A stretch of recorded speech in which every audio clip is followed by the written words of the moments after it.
proud. And of course, no other than the Queen herself, diba? Miss Maria Barbie Arcache, diba? The One LGBT Filipinos Incorporated, diba? So, we've joined forces in solidarity for a photo campaign. Bakit po photo campaign? Because we believe that in one voice and one image, or in various images, we have to show our lawmakers that there are many LGBT faces that needs to be revealed. There are many LGBT faces that are suffering every day of prejudice, discrimination, hatred, and hate crimes. That's why, through these images that we will send into the 20th Congress, we will be able to compel our legislators to finally pass the decade struggle of the SOGI-SC Equality Bill. Dahil 2 dekada na po siya. So mula po sa amin sa Verde Creative, bilang transgender po ang nauna, bilang isang public relations hub, katungkulan ko din po na magbahagi pabalik sa aking komunidad para nang sa ganon, makatulong din naman po kami for equal rights. Last year, we did the Queen of Baguio, 2024, in our aspiration for visibility for transgender Filipinas. Then naiiwan po talaga yung transgender. Well, lesbian and gays are moving and bisexual. Napag-iwanan din po ang transgender community. We have a long battle ahead. That's why inuuna kahit papaano, yun yung taktika ng Verde Creative.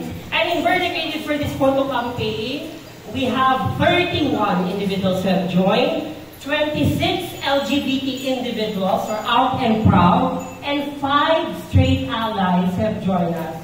Beyond that, we were supported by a long-time ally, Senator Lauren Legarda. She will come up with a solidarity message soon. And of course, a very symbolic advocate inside Congress, Representative Geraldine Roman. She is also supporting us. Another supporter, Representative Lenlen Alonte, a 3-term Congresswoman. We also have a personal friend, the former Executive Director, si Attorney Robert Pay, is supporting us. Kaya yung parte po dito we're revealing, mamaya ang unveiling because they're the group of the LTFRB, government employees of the LGBT association that we created. The first in the transport sector of the DOTR na nakabuo po ng asosasyon ng LGBT. Yes, that's why they're joining us to make it a powerful force yung ating Pride photo campaign. And then, we're supported, of course, this coffee house. I told them, Miss Barbie kanina, owned by my lesbian friends, their couples, in Dark Rose Coffee House, always. Yung binatigas, saka yung tikan, diba, the diving gear, there also this, and Intermatrix next, no, for the printed photos for our installation. We will reveal more later about that, and we will discuss, and you can ask more about that. So, hindi ko na po patatagalin because aside from the PR material, you'll be asking more personal questions sa amin. Political is personal, so we will accept the challenge of all of that, questions. Why we are doing this? Bakit nilalantad ng aming mukha? We're putting these brave faces to represent. While we do not represent the entire universe of the LGBT community, we want to put our face there. It's a very hard struggle. Pero, ang sabi nga namin, we want to be equality champ sa isang maganda at makabuluhang laban. Okay? So, I will now introduce my co-panelists to give their opening statement. Of course, the Executive Director of the Society of Transsexual Women of the Philippines. Please welcome Ms. Vashti Orlando. Thank you everyone for being here today, and I'm really very excited and very proud because of the Equality Champions campaign that we know that showcases diversity and the movement in itself, right? And how we can leverage this imagery to the Congress. And I think we really are excited that Ms. Bells is doing this for us because she's also a Trans Pinay, and she has been in the movement for so long. And ano no, malawak na ang kanyang lived experience. So we really trust in her creativity in pushing this advocacy forward. And I'm really super excited to share that we just launched our legal gender recognition bill. So meron po kami bill na i-endorse din sa Kongreso, sa legislative. And through this Equality Champions campaign, we are also giving faces to more rights that we need to claim. Because what we're saying is that we cannot just move, we know that we're stuck with the anti-discrimination bill, but it should not stop us there, right? We need more rights, because sabi nga nila, di ba, we're human beings, in dignity and in rights, dapat protected tayo ng ating gobyerno. And it is their obligation to fulfill these rights, and the government should be able, and through us, right, through the movement, through the groundswell of the trans feminist movement, ay mabuo natin ito. Isa doon ay itong super exciting and creative campaign that we're doing, and a lot of the strap girls, Trans Pinay leaders, are in this in this campaign. So thank you so much. Thank you, Ashley. And of course, di ba, dumaan din po ako sa posisyon niya. Siya na po ang kinatawan ngayon. You know, tinanong po ako sa bagyo, papahinga ka na ba? I think once an advocate will always be an advocate. But we don't monopolize leadership. We have to pass on. Di ba? Hindi parating ikaw ang nasa unahan ng laban. Pero nananatili ka sa tabi ng laban, sino man ang nasa lidaran. No further introduction. The chairperson of my party, ang Ladlad Party, Mr. Dexter Macau.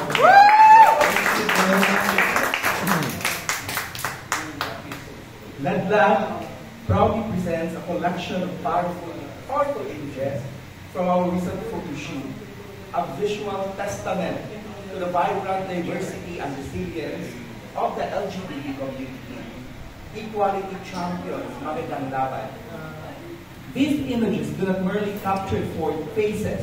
Ito ay may kwento ng stories of strength, identity, at pagtanggap kung sino ka, kung ano ka. Bawat larawan ay may kwento ng sariling katangian, nagpapakita ng ganda at pagkakaiba. We extend our deepest gratitude to Betty Craigie, Ms. Beth Benedito, our Ladlad's former chairperson and two-time nominee for the Ladlad, for visionary partnership and its impactful initiative. Ang kanilang pangako ay palalakasin ang boses ng LGBT sa pamagitan ng malikhaing pagpapahayag na may pag-ibig at pagtanggap sa aming hanay. Ito ay nagpapatunay na may potensyal na dulot ng pagbabago, magpalaganap at malasakit ng LGBT na magtutulay sa atin sa ibang sektor.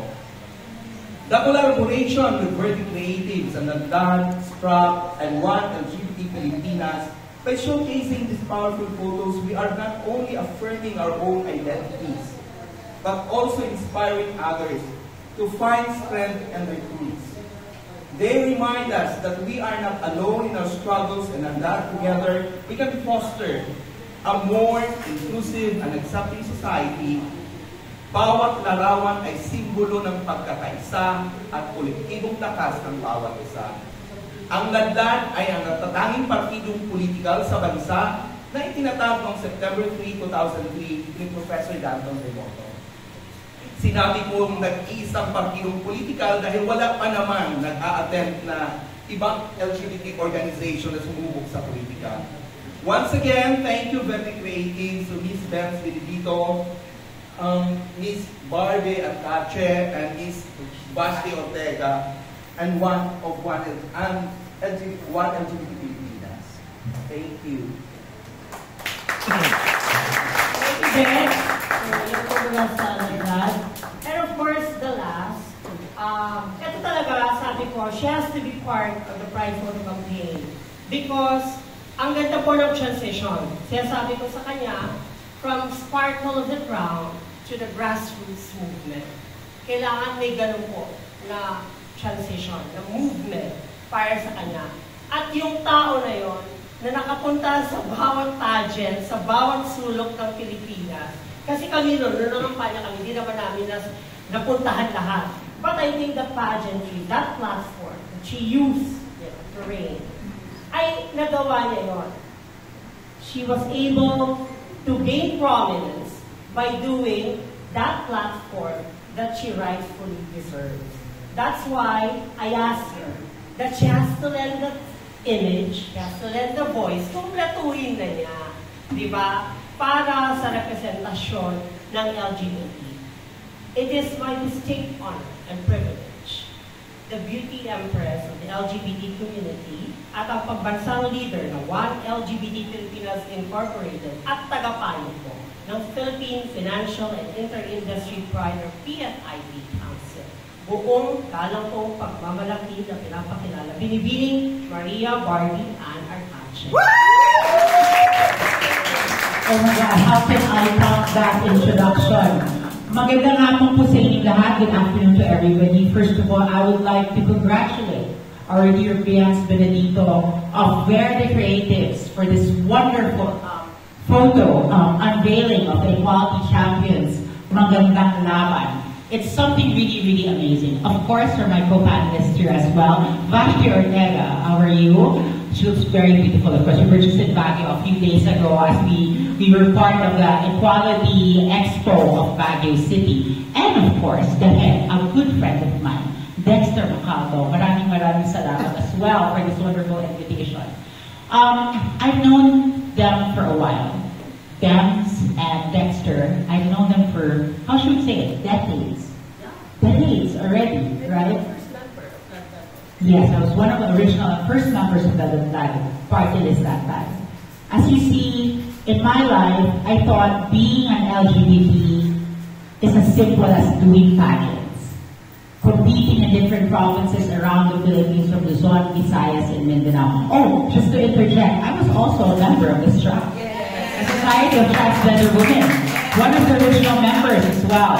So as I was growing in our community, the LGBT, ang akala ko ang pagiging parte ng LGBT ay parang pagpapaganda lamang. Magpag-cute, mag-pageant, tumama sa entablado, magpakita sa mga tao na maganda rin kami, kaya namin sumabay sa mga babae sa entablado ng Binibining Pilipinas. But there's more to that. There's more to just showing to people that it's not all about the physical beauty that matters, but how can you share that beauty that you have within your heart? I mean, some people will just have to say na, oh, she's just being ambitious. But what is my purpose in life? I have competed for more than 2.5 decades in pageantry. 25 taon ng pagpapageant sa buong Pilipinas, mula Luzon, Visayas, hanggang Mindanao. Now that I am sort of retired, what's next? And I want to share that advocacy to everybody, that after that you have shined, or you've showed your best in a certain field, what's next for all of us? Maybe you've become a great business manager or a great business owner. But after that, what's next? Are we going to be stagnant? We cannot be stagnant. Because once that you become stagnant, you just become matter. And matter only occupies space. And we don't need to just occupy space. We need to fill the space and find your purpose in this world. That's why right now, I think I have found my purpose. To show to everybody that we, the LGBTQIA+ community, is not just matter. We are here to move and shape the world, to show to them that we are, of course, needing of human rights. Not special rights, simple as human rights. So, as Verde Creatives invited me to be part of this campaign of the Equality Champions Magandang Laban, who am I to say no? It's about time to show our faces. At hindi ko ibinigay ang face na to. Because I spent a lot for this. No, kidding aside, I'm proud to say to be part of this campaign is something groundbreaking. Kasi hindi lahat gusto nila pakita ang pagmumukha nila sa mga pictures at pakita sa kanila na pati kami ng LGBT community. Some people frown to be part of the community and are embarrassed. But we, everybody part of this campaign is proud, loud, and should show to the world that we are humans and simply masterpieces of God. So, ladies and gentlemen, no further ado, thank you so much. The head of Verde Creatives, thank you so much, Benz Benedito, for making this happen.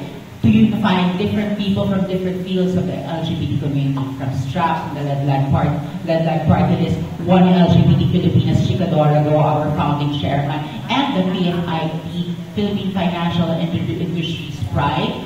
This is an organization that handles the LGBTQIA+ community in the workplace. It is something groundbreaking to have you, our patroness of the LGBT. A big round of applause again once more for Ms. Benz Benedito.